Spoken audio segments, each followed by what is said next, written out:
Notre rapport aux vacances, il n'est pas vraiment le même en fonction de notre quotidien. Personnellement, quand j'étais à l'école ou que j'étais salarié, mon cher Wesley, j'avais vraiment super méga hâte d'être en vacances. Je ne pensais qu'à ça. Tu as cette grande montagne. Et en fait, si tu la découpes en, je sais pas, 117 étapes, chaque étape, c'est 3 kilomètres. On va faire 3 kilomètres par jour. Et puis, dans 117 jours, on sera en haut. Et on aura fait 450 kilomètres. If you wish to give us 5 stars, si vous voulez nous donner 5 étoiles, eh bien, ça se passe maintenant sur Apple Podcast. Chaque lundi, Systemator vous délivre des retours d'expérience, de l'inspiration, des outils et des conseils pratiques pour aider les créatifs à développer leur art, leur productivité et leurs revenus. Vous venez d'activer le Systemator. Installez-vous confortablement dans votre nouvelle vie de créatif. Bienvenue dans Systemator, le podcast qui se pose la question de est-ce qu'il faut partir en vacances alors que dans une semaine, ces deux autres partent respectivement au Japon et à Ibiza.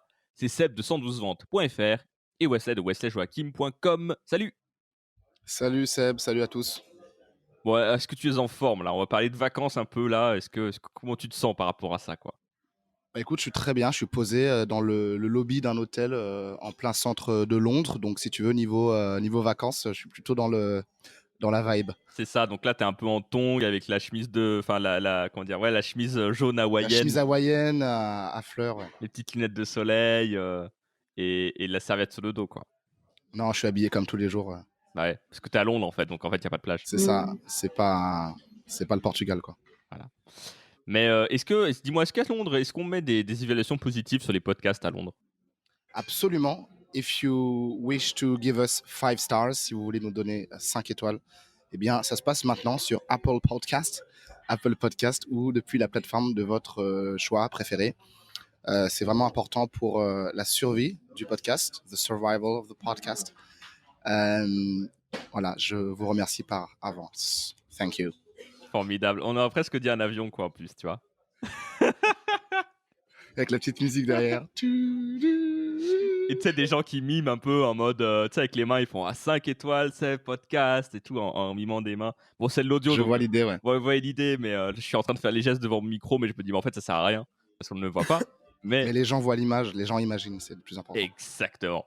Petite info d'ailleurs, petite nouveauté, tous les podcasts sont disponibles aussi sur YouTube maintenant. Sur ma chaîne YouTube, j'ai tout uploadé. Vous cherchez Sébastien Bauer ou 112 Ventes et vous retrouvez tout l'épisode depuis le début. Vous pourrez donc les écouter en plus sur YouTube. Donc j'ai tout remis d'un coup. En gros, dimanche, les gens qui me suivaient se sont pris 12 vidéos d'un coup, tu vois. Enfin voilà, donc, d'une heure chacune à peu près. Avec des miniatures qui sont terribles, quoi. Dans le bon sens du terme. Ah bon, ça va. J'ai eu peur. Le règlement de compte en direct. Bref. Aujourd'hui, on va vous parler de cette grande question qu'on se pose chaque année en tant qu'indépendant. Est-ce qu'il faut vraiment prendre des vacances? Et ça peut paraître un peu bizarre, puisque les vacances, c'est finalement quelque chose qui est entré vraiment dans le commun des mortels. On a l'habitude de prendre des vacances depuis tout petit. Et par contre, quand on est indépendant, je trouve que la question peut se poser parce que vu qu'on a vraiment comment dire, cette discipline du rythme, d'avoir le bon rythme, d'avoir la bonne routine, etc. Mais au final, prendre des vacances, ça casse un petit peu tout. D'où l'idée de notre réflexion et cette question que je n'arrive pas à trancher personnellement. Donc c'est ce qu'on va aborder aujourd'hui dans cet épisode. C'est parti, générique.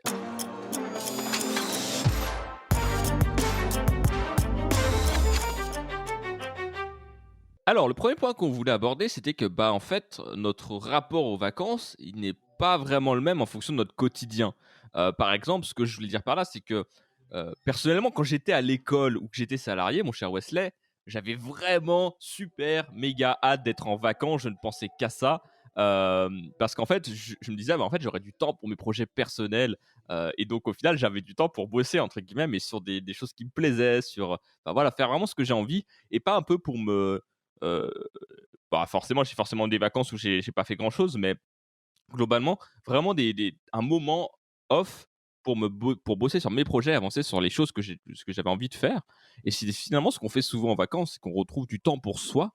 Voilà et du coup, c'était par ça que je voulais commencer. Comment tu vis les vacances, Wesley? Peut-être, avant tu les vivais comment et maintenant tu les vis comment, toi? Ouais, un peu comme toi, Sébastien, c'est-à-dire, les vacances, c'était à la fois un moment de libération avant, Je me souviens quand j'étais écolier, puis collégien, lycéen, étudiant. Et à la fois, après quelques jours de vacances, si on n'était pas actif, on pouvait vite se retrouver, enfin je pouvais vite me retrouver dans cette zone de un peu de désœuvrement où mes journées étaient vides de sens et vides d'activité. Et aujourd'hui, je ne sais pas si je peux dire que je prends des vraies vacances depuis que je suis indépendant, mais mon rythme de travail a clairement évolué depuis que je ne travaille plus en agence. Et justement, ce que je remarque, c'est que je suis souvent dans cette zone entre deux où je fais des demi-journées, tu vois, où je travaille pas à Mmh. fond, mais je suis pas non plus totalement en vacances. Et alors, j'imagine que ça va être une problématique à tacler dans cet épisode, mais j'ai du mal à faire la distinction entre vraiment des vacances, même si j'ai une vraie semaine de vacances avec mes potes où je pars. Euh, et c'est très important justement d'avoir une structure, de se dire, OK, là, je suis vraiment complètement off, ou là, je suis complètement on. Et, et avant, quand justement j'étais dans un cadre, que ce soit universitaire étudiant ou que ce soit professionnel, j'avais ce cadre-là. Mmh. La distinction était claire. Clairement. Et aujourd'hui, c'est à moi de la faire. Mais alors, justement, moi, je soulève les gros débats tout de suite. On ne perd pas de temps. Est-ce qu'on en a vraiment besoin, tu vois? Est-ce qu'en tant qu'indépendant, on peut se dire: «En fait, les vacances, c'est un concept qui est, abstrait pour nous». Est-ce qu'on a vraiment besoin de aujourd'hui, étant donné qu'on est libre de si j'ai envie de pas bosser un mardi, par exemple, je peux le faire, quoi. Techniquement, rien ne m'en empêche. Bien Est-ce sûr. que ça a du sens aujourd'hui de se dire en tant qu'indépendant: «Ouais, je vais prendre des vacances, ouais, je coupe, ouais, j'arrête», alors qu'on finalement, on peut le faire quand on veut et qu'on n'a pas cette restriction, cette limitation? J'ai envie de dire, dans la lignée de ce que j'ai partagé juste avant, tout dépend de ton rythme. Si tu as un rythme effréné et que tu travailles 9-10 heures par jour, tous les jours, sauf le dimanche, il y a des gens qui font ça et qui se disent, je prends tous les 3 mois, je prends 2 semaines de vacances, je fais une vraie coupure ou une semaine, et ensuite je reviens à mon rythme robotique, tu vois. Mmh. Donc tout dépend de la manière dont tu travailles, Seb. Mais je dirais que dans l'absolu, on a besoin de repos, ça c'est sûr et certain. En tant qu'être humain, moi vraiment je reviens au niveau biologique et voilà le plus basique. Et quand je dis ouais, biologique et émotionnel, mais en tout cas de quoi on a réellement besoin, on a besoin de recharger des batteries au niveau euh, micro, c'est-à-dire sur le cours d'une journée. On a besoin de dormir un certain nombre d'heures qui varient selon les personnes. Euh, et au niveau macro également, je pense que c'est bien d'avoir des phases de coupure pendant plusieurs jours. Et c'est pas nécessairement voilà avoir des vacances et partir à l'autre bout du monde, mais le fait de partir un peu au vert, par exemple, c'est pour ça que dans les traditions en tout cas françaises, avoir une maison de campagne, c'est quelque chose d'important, parce que quand on part un petit peu, quand on sort de sa routine, on revient face à son ordinateur ou son poste de travail de manière beaucoup plus fraîche et voilà, prête, prête à agir. OK, je vois. C'est marrant parce que, ouais, moi, j'ai pas vraiment le comment dire? Moi, les vacances, tu vois, vraiment où pendant 15 jours, je suis absent de mon boulot, ah et moi, ça me fait hérisser les poils, quoi, tu vois? J'en suis là, Ah ouais. quoi. Ouais, parce qu'en fait, si tu veux, j'ai un peu ce truc où c'est déjà tellement difficile de trouver un bon rythme et de t'y mettre dedans, de vraiment avoir cette discipline où tu crées là-dessus. Des fois, tu l'as et c'est dans le flow, c'est génial et des fois, tu vas avoir des moments où, rien que dans ton quotidien, quand tu es tout le temps, dessus, des moments où tu y arrives moins, quoi. Ça part moins, tu as moins d'idées, tu y arrives ouais, c'est plus difficile. Les vacances à ce niveau-là, tu vois, c'est compliqué parce qu'au final, c'est délibérément, tu choisis de tout casser, en fait. Tu vas c'est compliqué de garder en tout cas ce rythme-là parce que tu peux garder tes habitudes personnelles, par exemple faire tes séances de sport ou ce genre de choses si jamais tu en fais.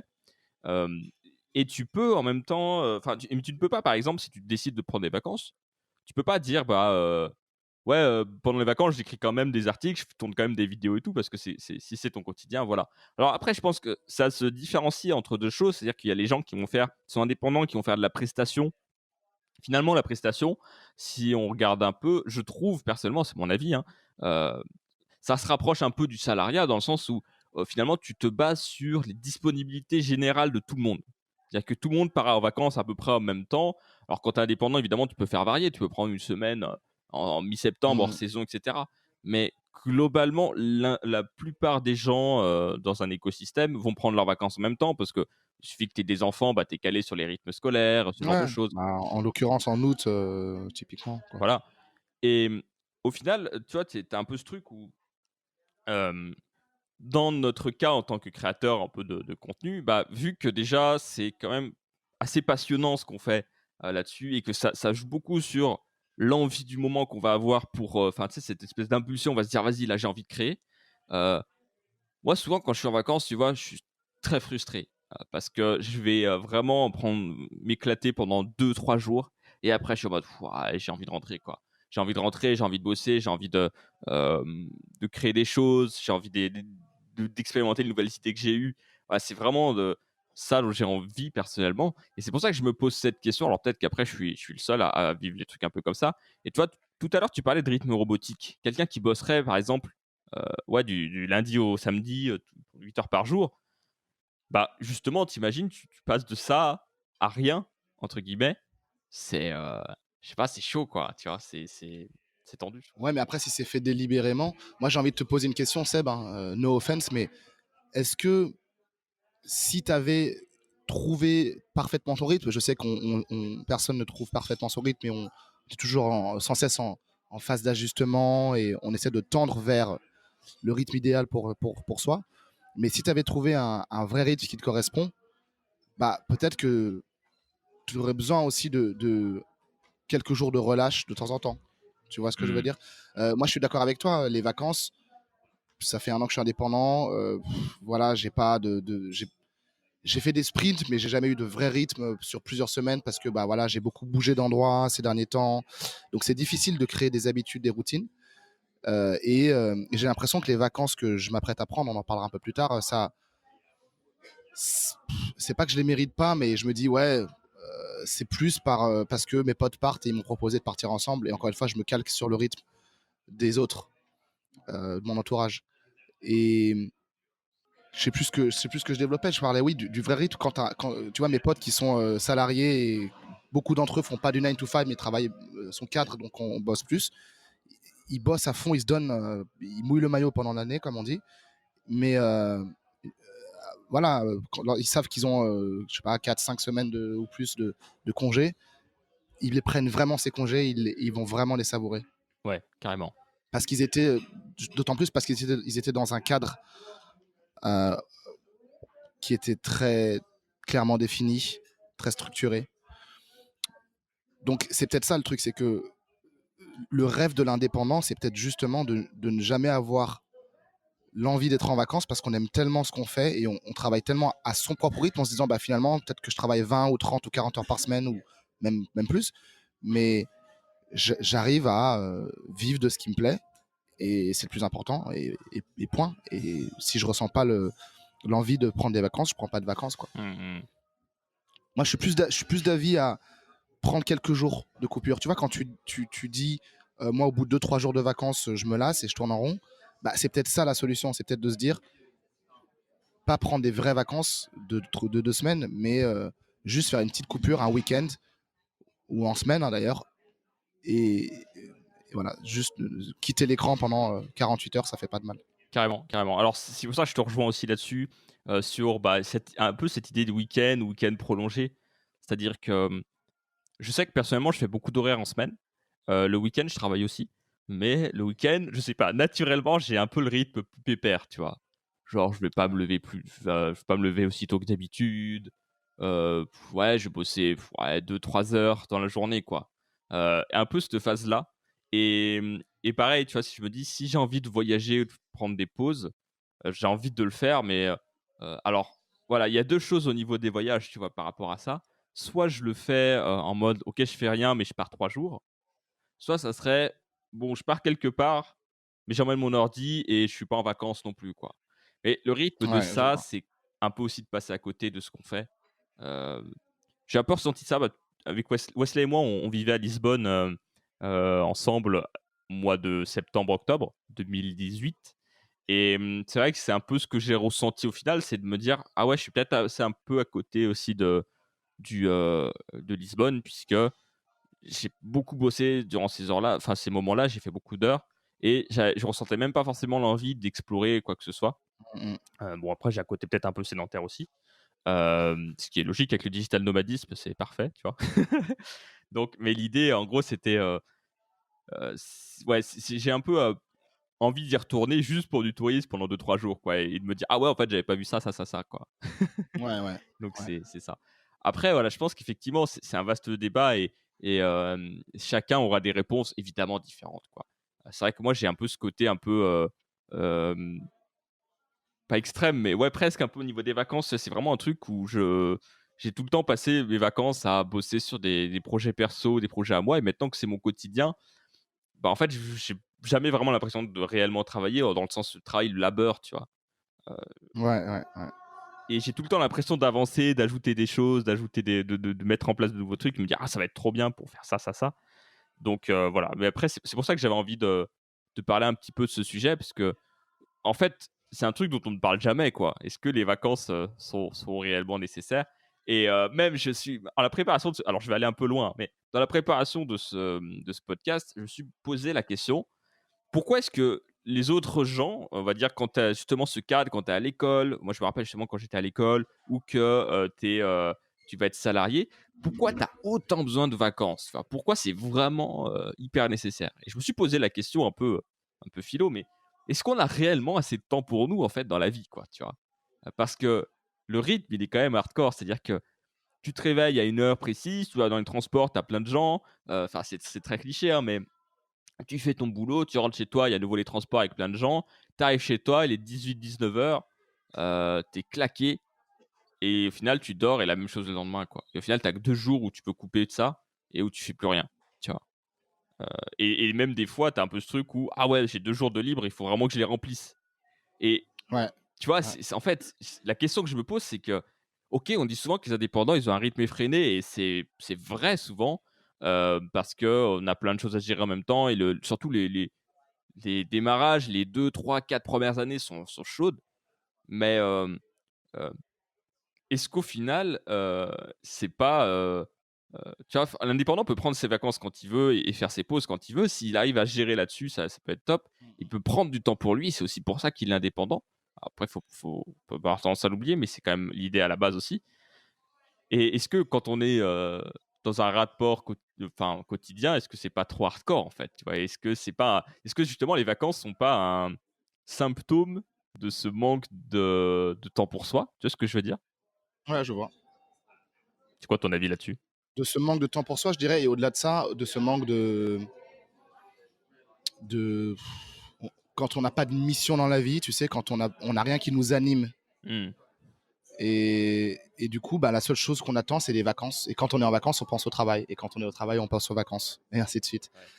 Donc, je pense qu'il y a un peu ce cercle vicieux-là. Euh, et effectivement, les vacances, pour beaucoup de personnes, malheureusement, et je pense que c'était mon cas avant quand j'étais salarié ou même en études, c'est un peu un échappatoire. C'est un peu un it's an escape, tu vois, comme on pourrait dire en anglais. C'est l'occasion ouais, de tout quitter pendant un instant et, et l'idée, c'est pas de prendre les vacances par fuite, c'est de les prendre vraiment par envie de se dire, OK, ça rentre dans le cycle de mon année, de me dire, OK, quelques jours ou de temps en temps, boum, une coupure. Un peu comme une diète aussi, hein, tu vois, Mmh mh. d'être loin des écrans et loin de tout ce bourdonnement. Mais effectivement, la vraie question sous-jacente, c'est est-ce que tu subis ta vie ou est-ce que tu la crées?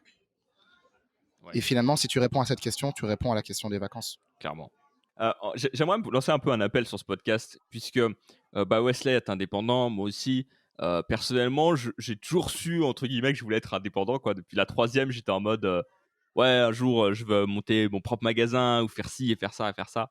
Ça a toujours quelque chose hyper ancré chez moi et à chaque fois que j'étais salarié, j'étais pas bien, j'étais malheureux, J'avais pas trop de sens là-dessus. Et du coup, pour moi, c'est très, très compliqué juste de comprendre comment on peut trouver du sens, tu vois, quand on est salarié dans ce qu'on fait ou autre, tu vois, et comment on peut avoir un peu cette vision. Et du coup, si jamais parmi vous, il y en a qui le sont, je serais hyper intéressé d'avoir vos retours. Donc, n'hésitez pas à nous contacter, à nous envoyer un message ou même à prendre contact avec nous. Peut-être qu'on pourra faire une V2 un peu aussi de cet épisode, pour ouvrir le débat avec d'autres personnes. Donc, si ça vous intéresse, n'hésitez surtout pas à nous contacter. Ça pourrait être assez intéressant. Je pense, vous allez sur Ouais, ouais, ouais, systemator.tech très bonne idée, ça. Systemator.tech. et vous allez Yes. trouver la partie contact et on sera très ravis de discuter un peu de ça avec vous, histoire de varier un peu les points de vue parce que c'est vrai que nous, on vous donne nos points de vue d'indépendants, on est déjà dans le truc et tout, mais c'est sûr qu'il y a des gens qui trouvent forcément du sens dans leur boulot quotidien, en tout cas je l'espère. Donc c'est aussi intéressant je pense, de parler un petit peu de tout ça et on serait quand même curieux d'avoir vos retours quoi, voilà, par rapport à ça et voilà, pour nuancer un petit peu le débat. Yes, yes. Deuxième partie de l'émission, on aimerait un peu parler, un peu plus, pratico-pratique. Comment est-ce qu'on pourrait faire pour, tu vois, avoir un peu ce concept de vacances-travail et week-end travail un peu? Tu vois? Genre, en gros, bon, heu, admettons, on est indépendant et tout ça, on est les vacances, on est un peu dans le même état, en mode, ouais, les vacances, ça nous déconnecte totalement, on n'a pas forcément l'envie d'en prendre presque, tu vois? Par contre, on a quand même envie, de changer d'air, quand même envie de voyager, quand même envie de faire un peu passer des week-ends à droite à gauche, ou juste de prendre des week-ends tranquilles sans voyager ou autre, tu vois? De prendre des journées off. Comment est-ce qu'on pourrait faire pour, garder un peu notre rythme, notre routine, pendant ce temps-là, pendant ces voyages-là? Wesley, toi qui fais beaucoup d'allers-retours, entre, Lisbonne et la France, là, tu es à Londres, tu vas aller à Ibiza bientôt, c'est incroyable. Comment tu gères ça? Parce que ça doit pas être facile. Bah, je gère pas. Suivant. Non, je gère. Là, par exemple, je vais parler de ce qui est devant moi. Je suis à Londres. Je suis toujours en préparation de mon album. J'ai repoussé la date. Pour l'instant, j'ai rien annoncé, hein, mais j'ai repoussé la date de fin septembre à fin octobre. Voilà, je vous donne pas de jour encore, mais je me suis dit, ok, j'ai besoin d'un peu plus de temps pour vraiment finaliser mon album et pas me précipiter et faire n'importe quoi. Et, et franchement, c'est quand tu es tout seul, là je suis hébergé chez un pote, quand tu es tout seul la journée à l'appartement, dans un studio, alors c'est génial hein, qu'il m'héberge, il habite dans un très beau quartier à Londres, mais bon, avec le train qui passe à côté, t'as pas d'internet, enfin, tu peux faire le partage de connexion en 4G, d'accord. Ah oui, attends, parce que tout à l'heure, Wesley m'appelle, alors petite anecdote, Wesley, il m'appelle, il me fait: «Ouais, j'ai pas de wifi». Et je fais: «Quoi? Comment ça?» Voilà, là je suis bien en Wi-Fi, c'est pour ça que je vais dans un hôtel. Mais et franchement, j'arrivais pas à avancer sur ma musique parce qu'à un moment donné, je sais plus, j'ai commencé ma journée tard. Après, mon père m'a appelé, ça a pris du temps. Et à la fois au niveau externe, j'avais des distractions, et à la fois au niveau interne, j'arrivais pas à m'y mettre, quoi. Et je me suis dit à ce moment-là, bah, ça tombe bien, on va enregistrer l'épisode sur les vacances avec Seb. Euh, Est-ce que j'aurais pas besoin aussi de me dire, ok, je suis à Londres, j'ai des choses à faire, je sais que le soir, on va souvent boire un verre ou manger dehors. Hier, j'étais avec une pote. Donc, peut-être admettre que bah, pendant quelques jours, je ne serai pas aussi productif que je souhaiterais l'être. Et donc, ben, je fais des journées où je profite vraiment de mes journées, je visite la ville et je fais un peu de musique, je bosse un peu, tu vois. Mais me dire que c'est du bonus parce que il y a des moments où, voilà, quand tu bouges, si tu n'as pas préparé ta structure, c'est-à-dire te dire, ok, je vais dans un Airbnb que je loue ou je vais, même si c'est chez quelqu'un, mes journées vont se dérouler comme ça exactement et j'aurai pas d'interférence, c'est ça surtout. Là, tu peux bosser, tu peux vraiment enquiller. Mais si tu vis au gré des vagues et au gré des marées, des courants, bah, les journées sont très chaotiques. Et c'est ce que je ressens là actuellement. Donc, c'est vraiment une question de savoir recréer son écosystème, recréer son nid pour, euh, pour bosser. Et c'est vrai que plus on est sur du court terme, plus on reste des périodes courtes quelque part, et plus c'est difficile de recréer ça. Mmh. Donc, pour l'instant, ça me convient, mais je sais que j'ai envie de vraiment développer mon activité de rédaction web à partir de la rentrée de septembre. Et que là, je vais devoir. Parce que il y a peut-être des gens qui savent le faire et qui m'envoient leurs recettes, hein, je serais curieux. Mais j'ai besoin d'être quand même chez moi, d'avoir vraiment un endroit en mode long terme où je sais que là, il y a personne qui peut me déranger. Je me mets en mode avion et vraiment j'avance. Ouais, je vois. Ouais, parce qu'effectivement, là, tu prenais toujours des appartements un peu pas de fortune, c'est pas le mot, mais vraiment des appartements, on va Du dire court terme, provisoires, quoi. voilà. Ouais, Ouais. c'est ça, provisoire. Mais c'est vrai qu'en plus, tu vois, tu as des gens, ils arrivent à être hyper minimalistes, à bosser qu'avec un ordinateur et point. Heu, Moi, je sais que, par exemple, travaillant dans la vidéo et tout, ou même là, ce podcast, j'ai besoin d'être, posé. Bon, là, je suis toujours sur ma table à repasser, mais j'ai besoin, tu vois, d'être posé, d'avoir, ma perche, le micro, parfait, tu vois? J'ai juste à brancher deux trois trucs. Quand je fais des vidéos, bah, j'ai toutes mes lumières, tous mes trépieds, tous mes machins et finalement, bosser avec juste un ordinateur, j'ai beaucoup de mal, en fait, parce que, j'ai tellement pris un confort technique là-dessus que du coup, quand je suis loin de chez moi, je suis aussi loin de mes affaires. Et c'est pas une question d'être matérialiste, hein, je pense, c'est plus une question de, bah ouais, c'est, j'ai appris à travailler avec ça. Et du coup, c'est vachement difficile pour moi de vivre sans. C'est un peu ce que j'ai Ouais. ressenti, je pense, quand j'étais à Lisbonne. Alors peut-être qu'on pourra parler de ça dans un épisode un peu de bah, comment on vit justement ou comment on a vécu, pour ma part, un peu cette vie un peu d'expatrié. Euh, Ouais, je sais que c'est quelque chose qui m'a manqué, quoi. J'avais pas plus tout mon matériel, j'avais plus tout ce confort-là et travailler juste avec mon ordinateur, alors que tout le reste était au chaud, en France, tranquille, qui c'était là, quoi.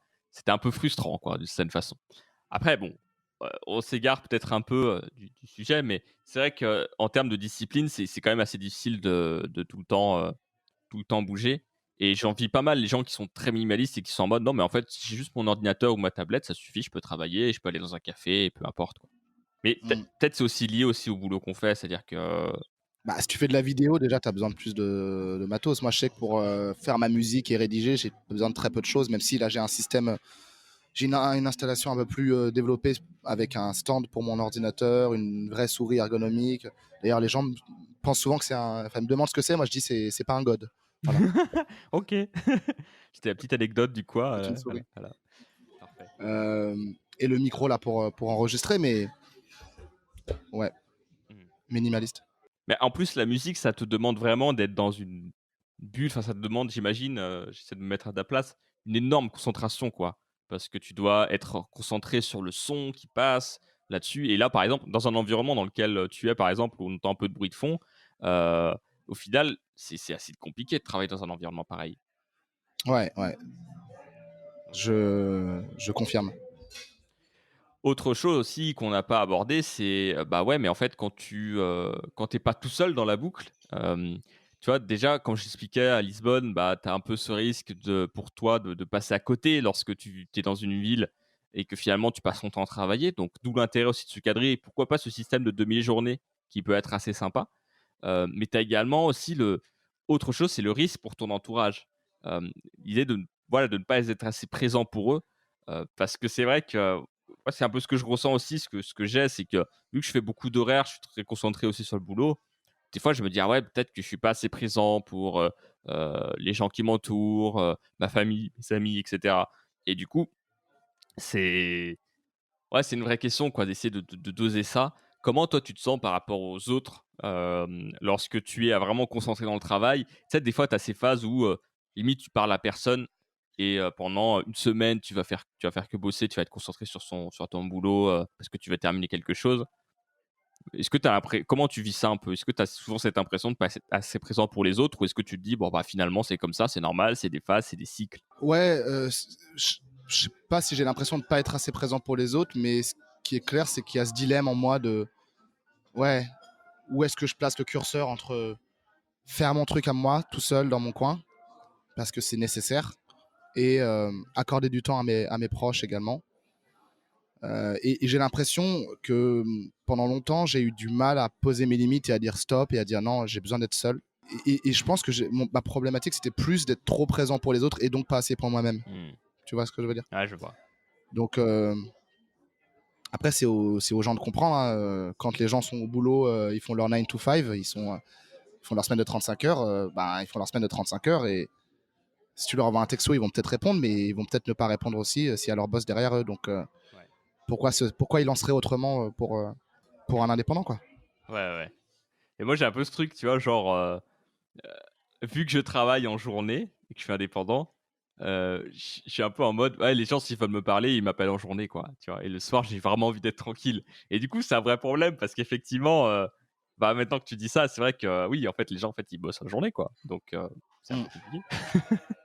Donc voilà, c'est un peu, plein de dilemmes là-dessus, par rapport à ça. Pour terminer, je voulais juste parler un petit peu de l'idée de cadrer ses journées. Une idée qui pourrait être intéressante, c'est d'utiliser la loi de Parkinson. Donc la loi de Parkinson, l'idée, c'est en fait, vous allez vous donner une tâche à faire dans un certain laps de temps et vous allez naturellement essayer de couvrir toute ce laps de temps. Imaginons par exemple, on a tous connu ça, lorsqu'on avait quelque chose à rendre, un dossier, une présentation, un truc pour une réunion ou un dossier scolaire par exemple à rendre et qu'on te dit: «Ouais, tu 2 mois pour le faire, quoi». Tu fais: «OK, super».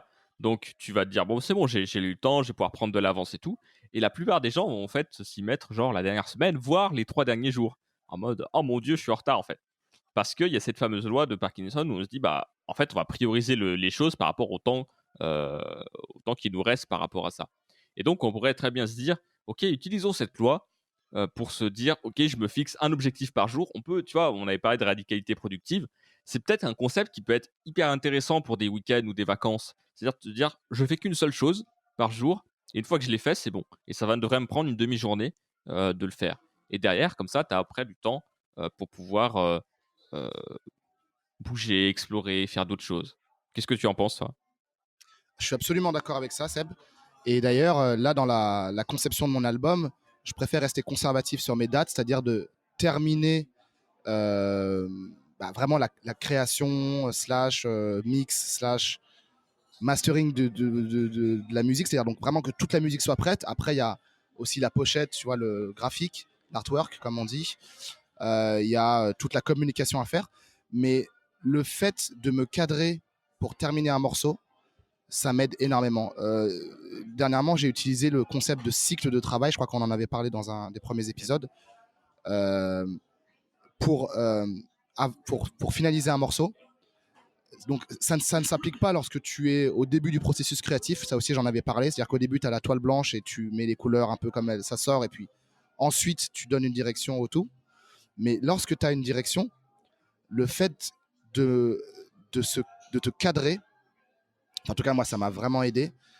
Ça me permettait vraiment de cocher des cases comme ça, de me dire, OK, là, pendant la prochaine demi-heure, je vais bosser que sur la voix, tu vois. Mmh. Ensuite, la prochaine demi-heure, je vais bosser. Alors, ça prendra peut-être 2 cycles, donc 2 fois une demi-heure. Ensuite, je vais bosser que sur les percussions, les drums. Et en étant comme ça, je peux rediviser en me disant, OK, là, j'ai le kick, là, j'ai mon snare, là, j'ai mon clap, là, j'ai mes hi-hats, peu importe, c'est des noms de différents types de percussions. Euh, et d'y allouer des micro-périodes. Et du coup, ça permet de ne pas s'éparpiller, ne pas s'égarer en restant, comment dire, dans l'auto satisfacit ou satisfaction de se dire ah ça sonne bien, c'est cool, tu vois, et Ouais. de vraiment se dire ok ça c'est fait, check, je passe au suivant, ça c'est fait, je passe au suivant. Alors je sais pas si c'est tenable à long terme et si je ferais ça tous les jours, mais clairement le fait de bien définir la chose, ça aide énormément. Et je terminerai ma petite mon petit développement sur une citation d'Albert Einstein. Alors, je ne sais pas si elle est directement de lui, mais en tout cas, c'est un concept dont lui parle. Et je crois que Lincoln aussi. C'est si j'avais, je sais pas, 10 heures pour résoudre un problème, j'en passerais 9 à le définir. Ouais. Et Lincoln, c'est un peu la même chose. C'est Lincoln, je crois, avec le coup de la hache pour tailler un arbre, Oui, pour couper oui. un arbre. Il dit il passerait 5 heures sur les 6 à aiguiser sa hache. Et en fait, ce que ça sous-entend, c'est que 95%, plus ou moins, de la résolution d'un problème ou d'une tâche, c'est sa définition. Si tu définis très clairement chaque étape de comment tu vas faire telle chose, tu as déjà gagné. Tu as juste à le faire ensuite. Et très honnêtement, j'avais du mal à y croire tellement ça me paraissait puissant. Et bah, dans la musique, ce qui est bien, c'est que ça démystifie tout. Tu vois, tu as cette grande montagne devant toi. J'ai l'impression d'en avoir parlé des millions de fois, mais tu as cette grande montagne. Et en fait, si tu la découpes en, je sais pas, 117 étapes, chaque étape, c'est 3 kilomètres. Ouais, On va faire 3 carrément. kilomètres par jour, et puis dans 117 jours, on sera en haut. Et on aura fait 450 kilomètres. Bon, ça fait beaucoup, 450 kilomètres, mais tu vois l'idée. Ouais. Ouais, je vois tout à fait. Mais c'est très intéressant effectivement, et ça fait vraiment sens et effectivement quand tu prends un projet, que tu le découpes en plein de choses très précises, bah, derrière en fait, tu peux vraiment passer en mode Terminator et tout faire, quoi. Je pense qu'on fera un épisode un jour sur, les cycles de travail, on parlera un petit peu plus de ça, ça pourrait être intéressant.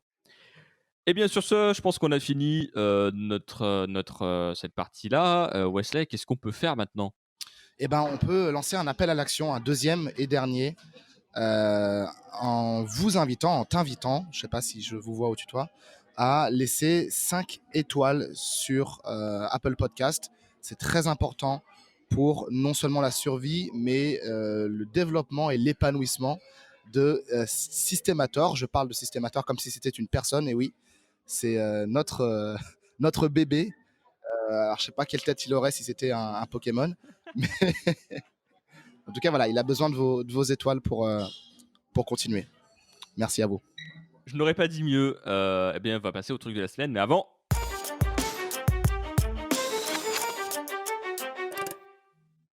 Wesley, quel est ton truc de la semaine? Le truc de la semaine, bah, on en a déjà parlé, c'est le fait que je suis à Londres en ce moment.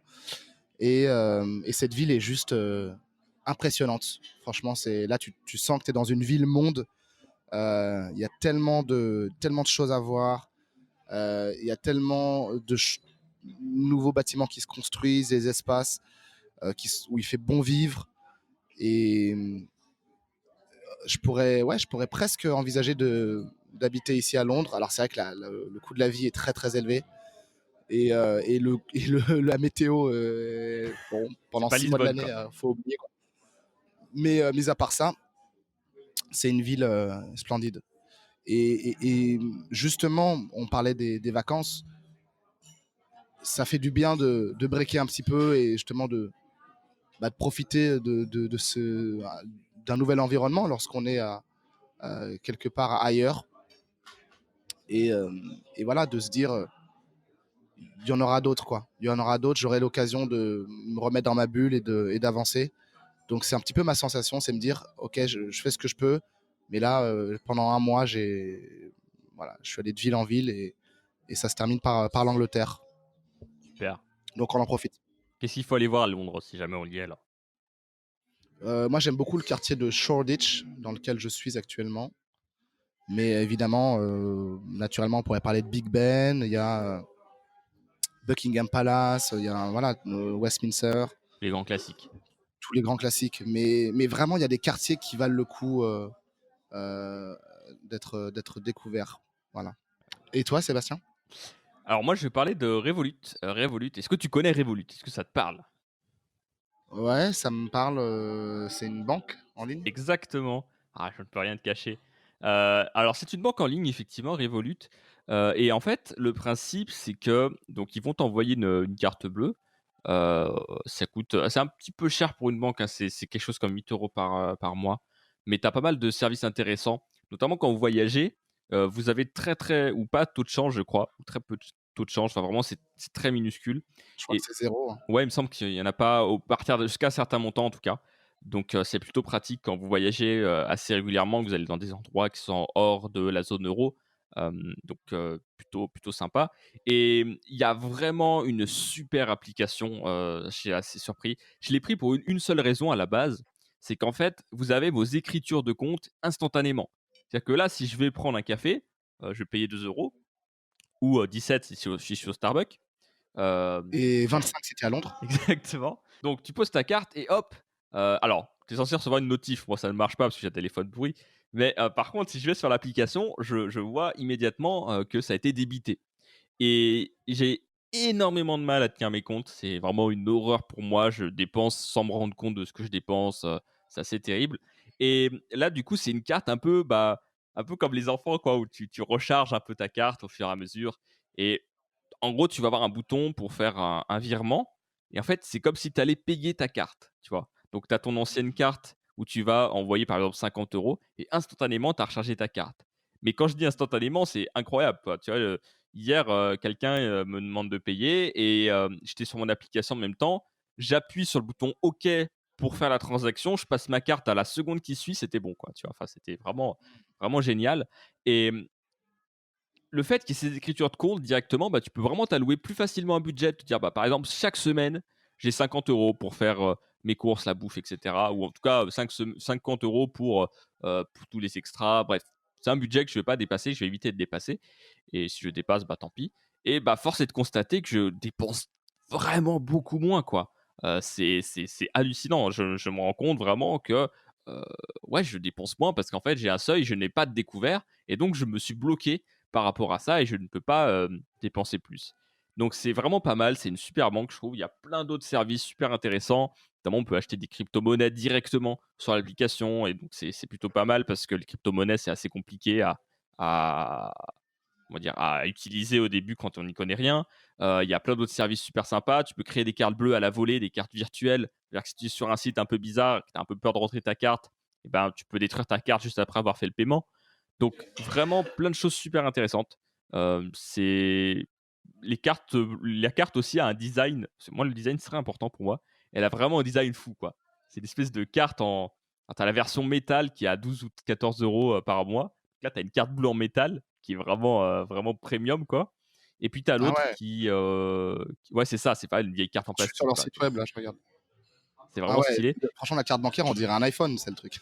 Exactement, mais c'est exactement ça, quoi. C'est et donc moi j'ai celle en dessous et celle en dessous pareil, il y a d'autres designs, elle est en plastique, mais il y a ce design un peu aussi, vraiment sympa, quoi. Et à chaque fois que je sors ma carte, je sens que les gens ils la regardent en mode, «Ah elle est marrante votre carte et tout». Enfin souvent j'ai eu 2-3 réflexions là-dessus et c'est assez marrant et ouais en fait j'adore ce produit, tu vois? C'est plus qu'une carte en fait. J'adore ce produit. Il te l'envoie. Le packaging, mon gars, c'est un truc de fou. C'est genre Star Wars, quoi. C'est trop classe. Tu tires une languette, t'as plein de trucs qui s'ouvrent d'un coup, t'as ta carte qui sort. Enfin, c'est un truc de fou. Et l'envoi aussi. Tu vois, je vais te donner un exemple. Mon ancien coloc, il s'est fait avaler sa carte par un distributeur, je crois.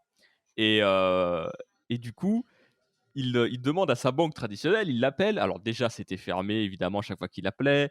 Il a réussi à les avoir au bout de 3 jours.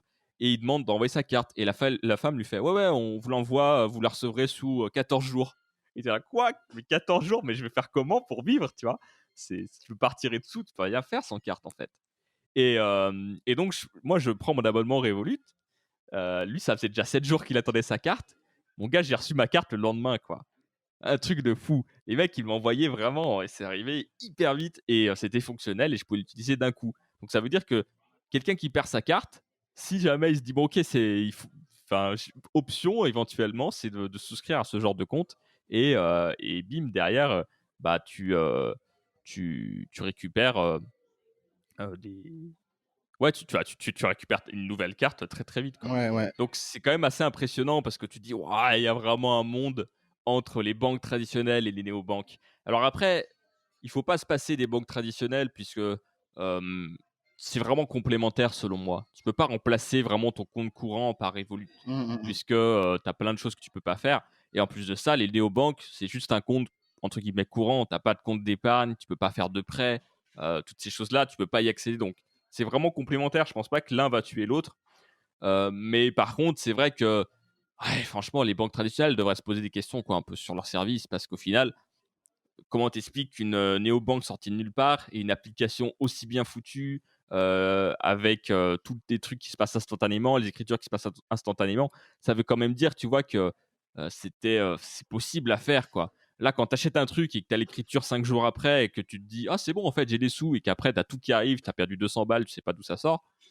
Ah, enfin, je sais pas, je trouve que c'est un petit peu compliqué. C'est normal qu'en fait, beaucoup de gens aient du mal à gérer leur budget, se retrouvent souvent à découvert, quoi.